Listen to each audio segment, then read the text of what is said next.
तथा विश्ववासियों को एक मानवतावादी सूचना मैं देने जा रहा हूँ। जिस मानवतावादी सूचना ये है कि मैंने अभी सुबह एक आर्टिकल लिखा, क्या हम जाति उसे कहें जो जाते जाते भी नहीं जाती। अर्थात आज मानव समाज के अंदर में एक कैंसर जैसा रोग लग गया है कि जाति के नाम से मानव समाज को कई वर्षों से बांटा जा रहा है,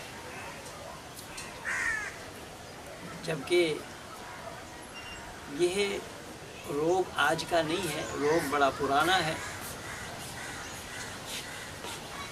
18 शताब्दी के अंतिम में भी ये रोग जोरों पर था। 20वीं शताब्दी के प्रथम में भी ये रोग जोरों पर था। हमारे महापुरुषों ने प्रथम से ही इस पर काम किया है और सबसे पहला नाम मैं राजा राममोहन राय का लेना चाहूँगा कि जिन्होंने जन्म से मानव मात्र में जाति एक बताया है। मानवों का जाति अलग नहीं है। जन्मना जायते शूद्रा संस्कारा द्विजोच्चते, पर 4 होते हैं वर्ण। भी इस पर मैं बहुत बोल रखा हूँ, पहले से भी वीडियो लगा हुआ है मेरा। ये 4 वर्ण है, ब्राह्मण, क्षत्रिय, वैश्य और शूद्र। तो ब्राह्मण, क्षत्रिय, वैश्य और शूद्र जो 4 वर्ण है, उन 4 वर्णों में गुण कर्म स्वभाव के ऊपर ही उसकी व्यवस्था होती है। ब्राह्मण वो है जो ब्रह्म को जानता है। ब्रह्मा जानाति स ब्रह्मणा, जो ब्रह्म को जानता है वो ब्राह्मण है। ब्राह्मणों में गुण होते हैं 6, जो वेद पढ़े पढ़ावे, यज्ञ करे करावे, दान दे दान ले, ये 6 गुण ब्राह्मणों के हैं। और जो विशेष रूप से ब्राह्मण को ऋग्वेद के 10वां मंडल के पुरुष सूक्त में कहा गया है, ब्रह्मा नस्सा मुखम आसीत बाहु राजन्न कृतः उरु तदस यद वैश्य पदभ्याम शूद्रो अजायतः। लोगों ने इसका अर्थ गलत लिया। लोगों ने ये कहा कि ब्राह्मण ब्रह्मा के मुख से पैदा हुआ। यह सरासर झूठ है और गलत है। यहाँ शब्द है ब्रह्मा नस्सा मुखम आसीत, कि ब्राह्मण समाज के मुख हैं। मुख हैं, आसीत शब्द आया है। मुख की मानी है अगुवा, प्रतिनिधित्व करने वाला, दिशा निर्देश करने वाला, जो समाज को चलाए, समाज को दिशा दे, समाज को रास्ता बताए। रास्ता किनको बताना पड़ता है? अनजानों को बताना पड़ता है। तो बताने वाला ब्राह्मण और जानकारी लेने वाले क्षत्रिय, वैश्य और शूद्र। तो ब्राह्मण बनाए गए। ब्राह्मण बनाने के बाद जो नहीं बना, उनको रक्षा के काम में लगाया जाए तो वो क्षत्रिय बनेंगे। अगर रक्षा भी नहीं हो पाया तो उनको व्यापार के काम में लगाया जाए, उनको वैश्य कहा जाएगा। जो व्यापार भी नहीं कर पाया, सेवा के काम में लगे, वो शूद्र हैं। लेकिन ये जन्म से नहीं है एक भी।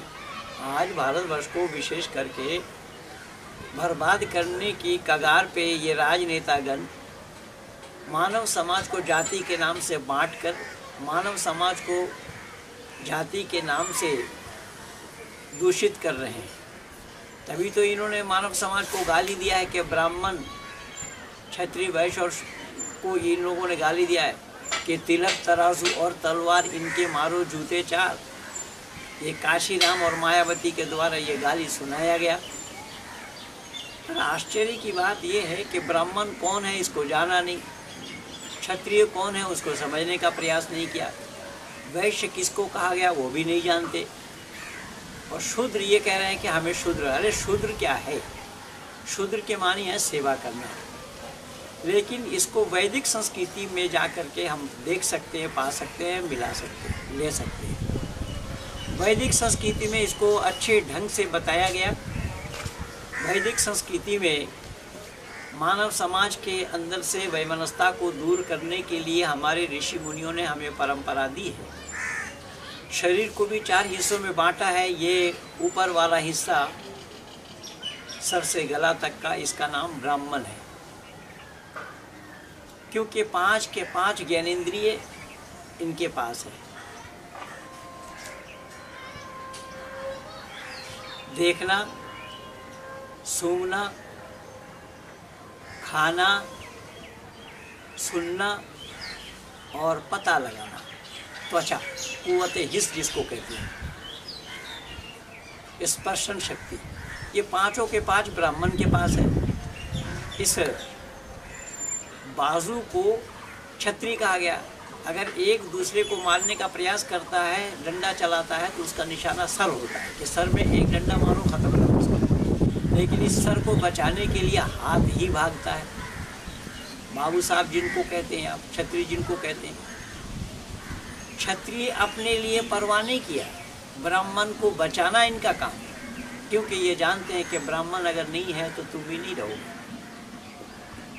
पेट है वैश्य, सारा सामान हम पेट भरने, उदर पूर्ति के लिए डालते हैं, तो ब्राह्मण को ही दिया जाता है। ब्राह्मण को भोग लगा कर ही हम वैश्य तक, लाला जी तक पहुंचाते हैं।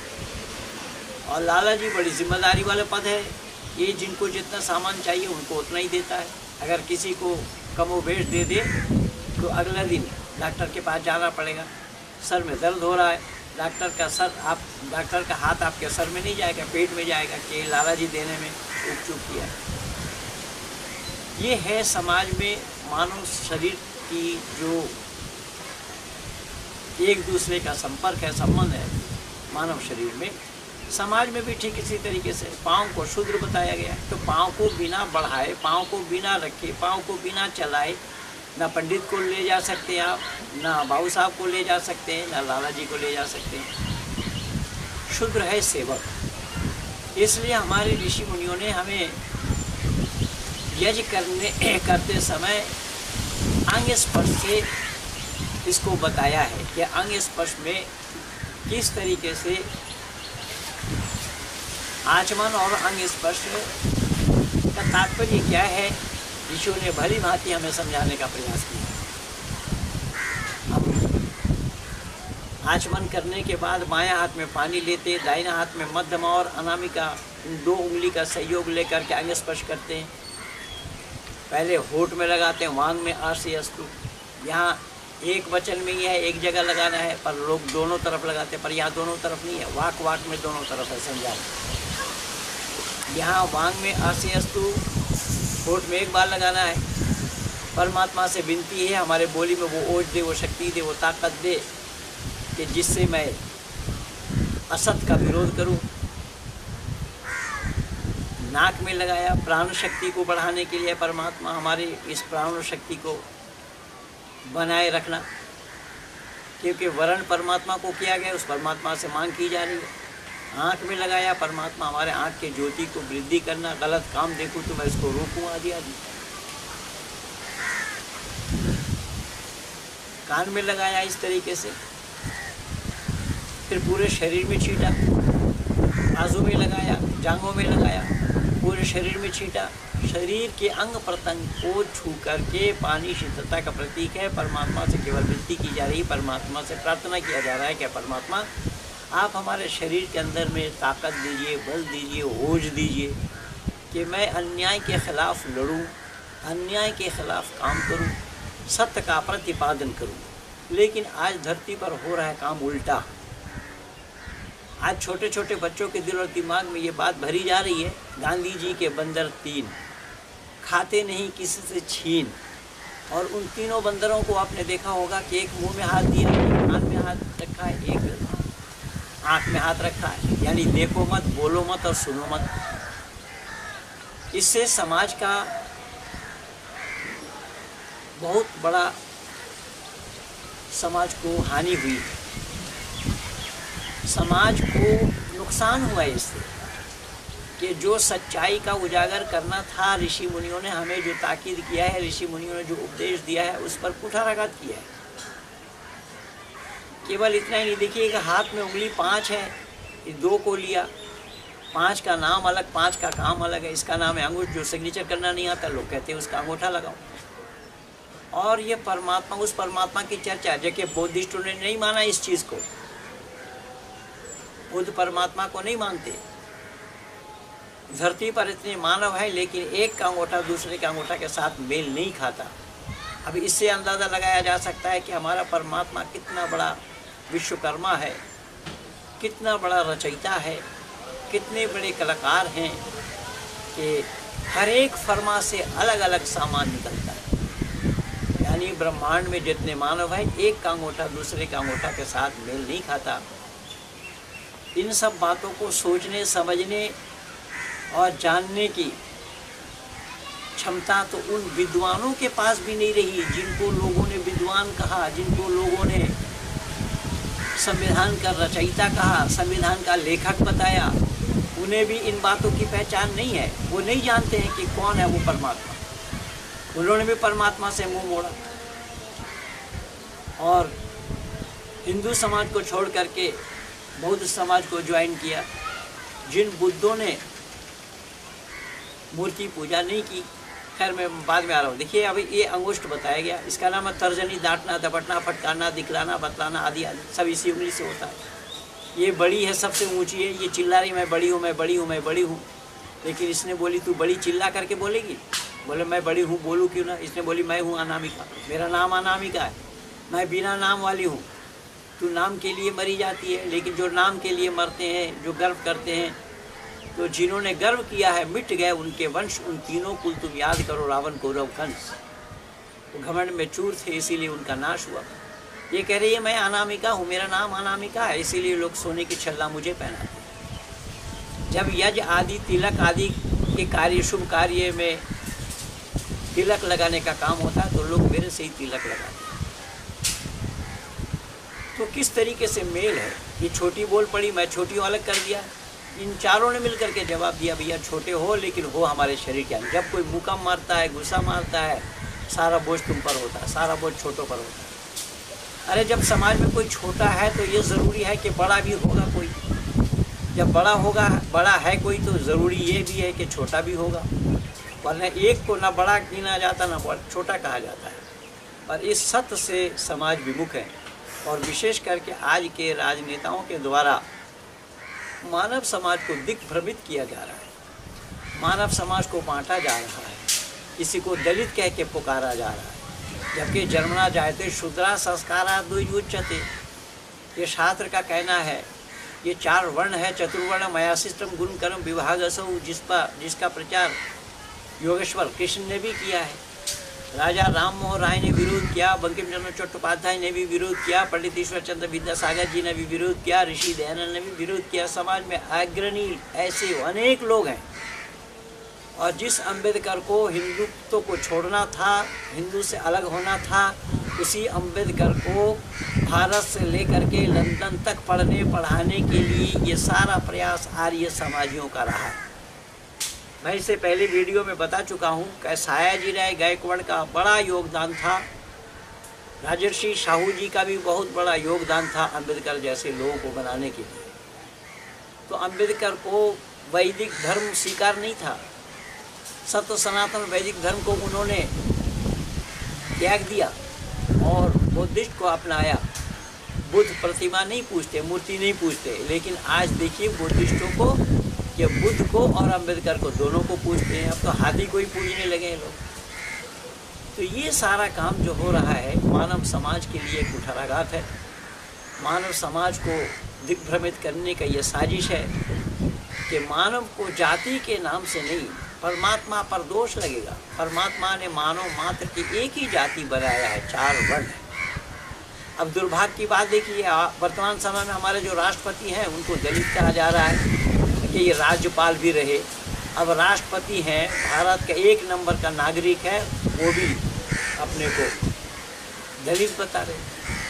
तो ये जो तरीका है, ये तरीका मानव समाज के उत्थान के लिए नहीं है, मानव समाज के पतन के लिए। और राजनेतागण सब मानव समाज को उत्थान के बजाय मानव समाज को पतन के ओर ले जा रहे हैं। जो जाति के नाम से जाति समीकरण करते हुए वोट को बांटा जा रहा है, मानव समाज को बांटा जा रहा है, मानव समाज को एक दूसरे के खून के प्यासे बनाए जा रहे हैं, एक दूसरे का जानी दुश्मन बनाया जा रहा है। ये सब मानवता विरोधी कार्य है। इसलिए जातिवाद को मिटाना होगा। जातिवाद हमारे यहाँ है ही नहीं है।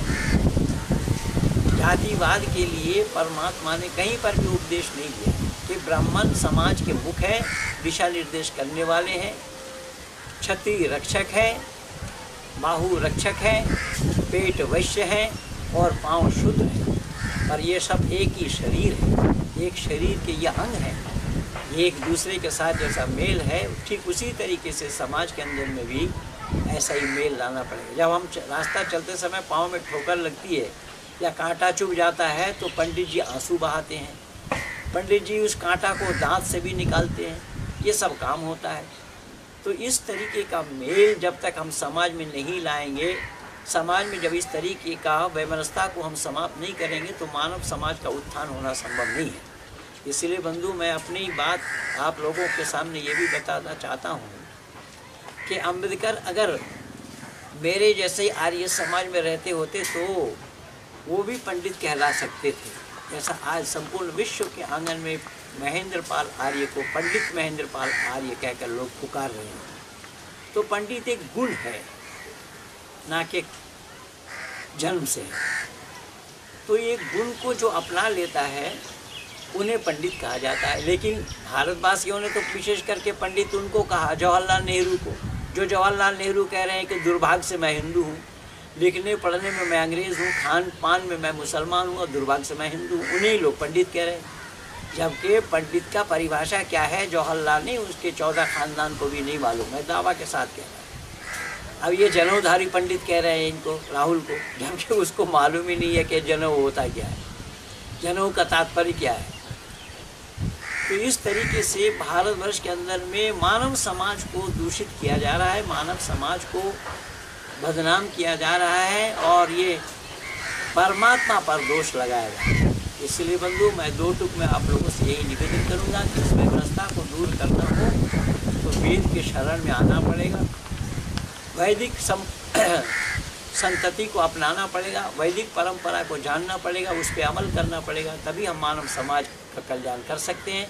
यही कारण था, चाहे वो राजा राम मोहन राय हो, चाहे वो पंडित ईश्वरचंद्र विद्यासागर जी हो, चाहे वो पंडित बंकिम चंद्र चट्टोपाध्याय हो या ऋषिवर देव दयानंद हो, इन सब महापुरुषों ने, इन सब मनीषियों ने वेद के आधार पर मानव मात्र का चहुमुखी विकास चाहा, जिस पर आज ये राजनेताओं के द्वारा कुठाराघात हो रहा है। हमें आज अगर सावधान होना है तो इन्हीं मानव समाज को तोड़ने वालों से सावधान होना पड़ेगा, इन राजनेताओं से सावधान होना पड़ेगा जो मानव समाज को जाति के नाम से बांट रहे हैं। इन्हीं शब्दों के साथ आप सब लोगों को बहुत बहुत धन्यवाद।